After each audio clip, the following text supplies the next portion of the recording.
राम राम मंडळी, आज आपण बनाई राहणार पापलेट फ्राय. तर एक प्लेट में मी पाव चमचा आलं लसूणनी पेस्ट, पाव चमचा धना पावडर, पाव चमचा जिरा पावडर, पाव चमचा लाल तिखट, पाव चमचा हळद आणि पाव चमचा काळा मसाला किंवा मच्छी मसाला लेवाना. चवपुरतं मीठ टाकानं, अर्धा लिंबूना रस पिळी लेवाना मस्त आणि मसाला एकत्र करीसन मसाला तयार कराना. पापलेट मस्त धुवेल होता, त्याला चिरा पाडली दात आणि त्याला मस्त मसाला लाईली दा. या चिरास आपण असा मसाला भराना आणि 15 मिनटं पापलेट चांगला मॅरिनेट कर लेवाना.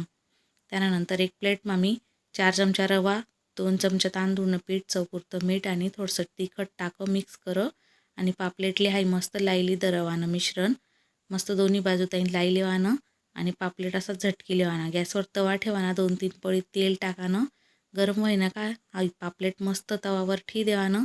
दोन्ही बाजू ताईन मध्यम आचेवर कुरकुरीत असा शेकी लेवाना. देखा मस्त कुरकुरीत पापलेट फ्राय आपला तयार शे. रेसिपी आवडली होई तर लाईक शेअर सबस्क्राईब करा. धन्यवाद.